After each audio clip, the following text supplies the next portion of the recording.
Welcome to Coffee with Carrie. Mom said, if you only date doctors, you'll marry a doctor. Put a pin in that. I have always dated people that I work with, or I have always worked with people that I dated. One of those two has been true my entire life. My first love, I was a cashier at a grocery store in the Chicago area. He was hired about a year later, and he was a bagger. I'll tell you what the difference was in my first year compared to the second year. I loved going to work. I couldn't wait for my days I was on the schedule. Yes, we want to say that we're going to partner with somebody who shares our common interests, values, loves all the same things we do, and fit a bunch of criteria that we have predetermined. But I'll tell you what, for many years, proximity was much more important than those things. So proximity in the workplace, that's got to count for something. Today, I want to talk about the pros and cons of a work romance. If that's at all interesting, stick around because that's what's on the agenda.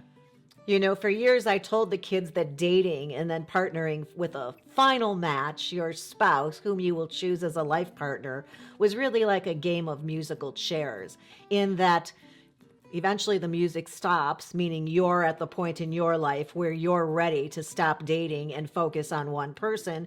And it's likely going to be who's in front of you when that music stops. That's who is going to get the chair, you. And that wasn't really wrong because we all do eventually stop dating. I think it's a back and forth between we're ready and that's the person, of course. But it really is like a game of musical chairs. Often who is standing in front of our chair is somebody that we see on the regular. And this is why, to get back to where we put that pin, so many doctors and nurses do get married to one another. I know this is true because I've known quite a few doctors and nurses who found each other in hospital situations, work situations, and became partners. But it's funny to me because I've had so many nurses as clients or potential matches sometimes for my doctors, and they will say, I don't want to date a doctor. They work with them and they see things in that personality type that they know don't work for them long term in a partner. So it's kind of interesting. And also, I think part of it is they see their schedules or don't want to have two people in a relationship with equally busy schedules.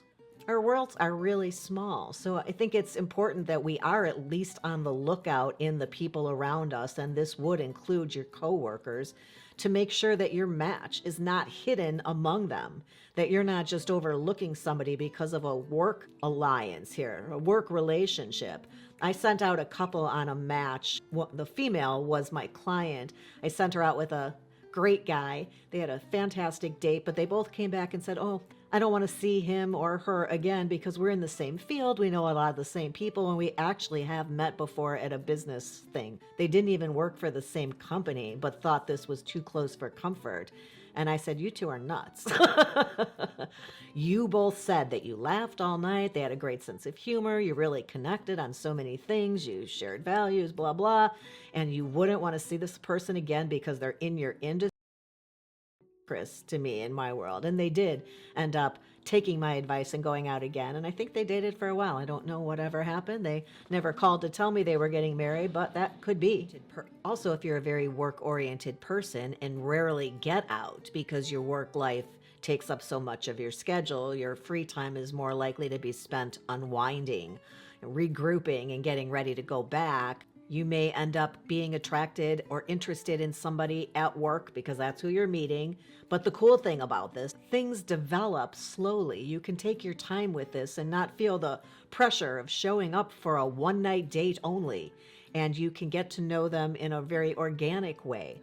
It's so interesting when I hear of people who met somebody at work, and they explain how they just started looking forward to seeing that person. There was something they enjoyed about their presence when they would meet up in the workplace. Often they don't work side by side every minute of the day, so they have to bump into each other or have something that brings them together. And they found that was the highlight of their day. And like me in the grocery store, they just started looking forward to being there because they knew this other interesting person that they were somehow attracted to. Maybe not even physically. Sometimes that comes a little later. But attracted to spending time with this person was happening. Another positive, These people know the challenges of your job because they see you doing it on a regular basis. And if you have the same exact job, that's certainly a relief for a lot of people to be understood in that way and have somebody who can relate to what you're going through 8 hours a day somewhere, the challenges of that, the rewards of that, and what you may want to do to get ahead in a job, what's holding you back. They know the people you're talking about. So that's definitely a positive in the work romance to have somebody who can see it from your perspective as well as anybody ever could. A negative, of course, is that it could be against your company or where you work, against their rules, which in my opinion as a matchmaker and a dating coach is that's ridiculous. It's not going to impact people's work to any extent unless it's like on Grey's Anatomy where they're all off, you can't find them, they're in the nap room all getting it on. But unless it's that situation, which I'm sure it's not, why would you have rules against people having outside relationships with somebody they work with? Strikes me as just a silly rule because it's what they do outside of work, and you can have your own rules for what takes place in the workplace, but people should be allowed to make their own choices for what they do when they're not on company time. Internally, one thing that nobody wants to handle is sexual harassment in the workplace.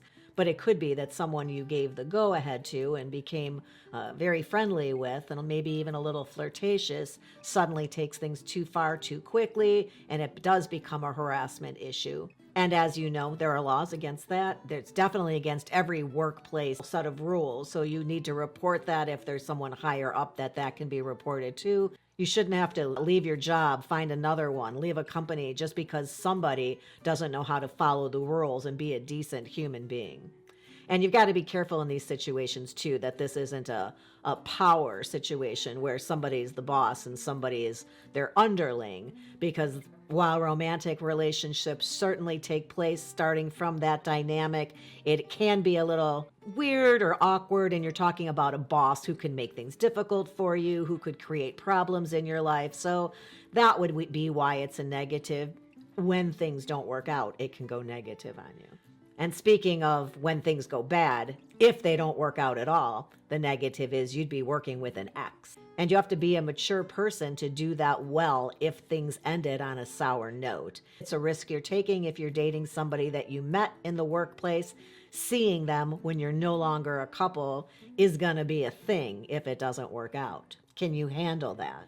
And then another negative is that sometimes people like the balance of a personal life and a work life and having those two separate from each other. And when you work with the person in your personal life, they're in both parts of your life. So it works really great for some people. I've worked with partners my entire life and it worked out fantastically. I enjoyed both their companies and we had common things going on. I had a band with my husband for 30 years where we made music together, and that was something we both enjoyed, and it worked out fantastically. We were great on jobs. In fact, all of our band members said that we were the only married couple who weren't constantly rah, rah, rah.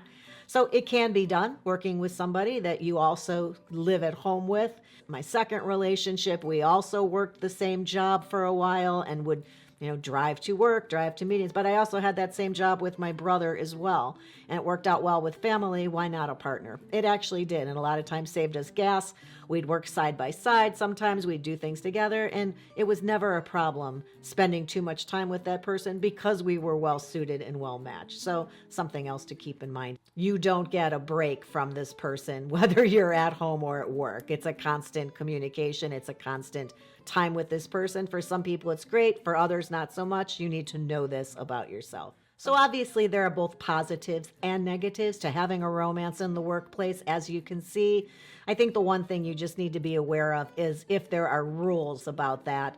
I don't know if it's worth the hassle sometimes to have to constantly be looking over your shoulder or keeping things a secret. It's hard to do, and I don't think I could do it. You've got to know yourself in all of these situations.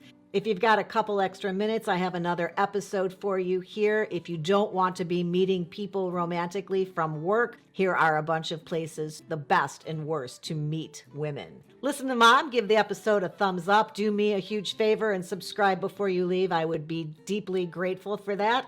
I'll look forward to seeing you next time. Until then, have a good one.